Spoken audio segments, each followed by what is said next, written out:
Hello ನಮಸ್ಕಾರ. ನೋಡಿ, ಈ ದಿನ ಬಾಳೆಕಾಯಿ ಫ್ರೈ ಮಾಡೋಣ. ಒಂದು ಅರ್ಧ ಕೆ ಜಿಯಷ್ಟು ಬಾಳೆಕಾಯಿನ ತಗೊಂಡು ಚೆನ್ನಾಗಿ ತೊಳೆದು ಸಿಪ್ಪೆನೆಲ್ಲ ತೆಗೆದು ಒಂದೆರಡು ಸರಿ ವಾಶ್ ಮಾಡ್ಕೊಳ್ಳಿ. ಡ್ರೈ ಬಾಳೆಕಾಯಿ ಫ್ರೈ ಆಗಿರೋದ್ರಿಂದ ರೌಂಡಾಗಿ ಕಟ್ ಮಾಡ್ಕೊಳ್ಳಿ, ಸ್ಲೈಸ್ ಆಗಿ. ಒಂದು 8 ಟೇಬಲ್ ಸ್ಪೂನಷ್ಟು ಆಯಿಲ್ ಹಾಕ್ಕೊತಾ ಇದ್ದೀನಿ. ಸಾಸಿವೆ, ಜೀರಿಗೆ, ಮೆಂತ್ಯ ಕಾಳು ಮತ್ತು 1 ಟೇಬಲ್ ಸ್ಪೂನಷ್ಟು ಉದ್ದಿನಬೇಳೆ, ಸಣ್ಣದಾಗಿ ಕಟ್ ಮಾಡ್ಕೊಂಡಿರೋಂಥ 4 ಹಸಿಮೆಣಸಿನ್ಕಾಯಿ ಮತ್ತು ಕರಿಬೇವು ಸೊಪ್ಪು ಇಷ್ಟನ್ನು ಫ್ರೈ ಮಾಡ್ಕೊಳ್ಳಿ.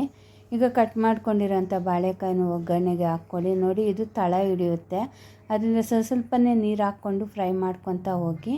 ಸ್ವಲ್ಪ ಅರಿಶಿನ ಸೇರಿಸ್ಕೊಳ್ಳಿ. ಈಗ ನಾನು ಮಸಾಲೆಗೆ 1 ಕಪ್ಪಷ್ಟು ಕಾಯಿ ತುರಿನ ಹಾಕ್ಕೊತಾ ಇದ್ದೀನಿ. ಒಂದು 8 ಒಣಮೆಣಸಿನ್ಕಾಯಿ, ಖಾರನ ನೋಡ್ಕೊಂಡು ಹಾಕ್ಕೊಳ್ಳಿ. ಜೀರಿಗೆ, ಸಾಸಿವೆ, ಒಂದು ಅರ್ಧ ಟೇಬಲ್ ಸ್ಪೂನಷ್ಟು ಮೆಂತ್ಯ ಕಾಳು ಇಷ್ಟನ್ನು ಫ್ರೈ ಮಾಡ್ಕೊಂಡಿದ್ದೀನಿ. ಕಾಯಿ ತುರಿನೂ ಸ್ವಲ್ಪ ಫ್ರೈ ಮಾಡ್ಕೋಬೇಕು. ಇದನ್ನು ಗ್ರೈಂಡ್ ಮಾಡ್ಕೊಳ್ಳಿ, ತೆರೆಯಾಗಿ ಗ್ರೈಂಡ್ ಮಾಡ್ಕೊಳ್ಳಿ. ಬಾಳೆಕಾಯಿ ಒಂದು 50% ಬೆಂದಿದೆ ಅಂದಾಗ ಈ ಮಸಾಲೆನ ಸೇರಿಸ್ಕೊಳ್ಳಿ. ರುಚಿಗೆ ತಕ್ಕಷ್ಟು ಉಪ್ಪನ್ನು ಹಾಕ್ಕೊಂಡು ಒಂದು 10 ನಿಮಿಷದಲ್ಲಿ ಫ್ರೈ ಆಗುತ್ತೆ. ಬಾಳೆಕಾಯಿ ಬೇಗನೆ ಫ್ರೈ ಆಗುತ್ತೆ. ಎಲ್ಲ ಮಿಕ್ಸ್ ಮಾಡ್ಕೊಳ್ಳಿ.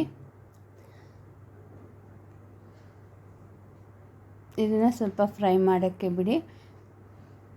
ಸೂಪರಾಗಿ ಬಾಳೆಕಾಯಿ ಡ್ರೈ ಫ್ರೈ ರೆಡಿ ಆಗುತ್ತೆ.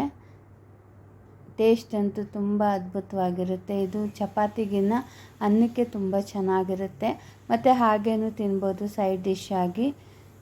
ನೋಡಿ, ಈಗ ಬಾಳೆಕಾಯಿ ಫ್ರೈ ರೆಡಿ ಆಗಿದೆ. ಹಾಗೆ ಒಂದು ಲೈಕ್ ಮಾಡಿ, ಶೇರ್ ಮಾಡಿ ಮತ್ತು ಸಬ್ಸ್ಕ್ರೈಬ್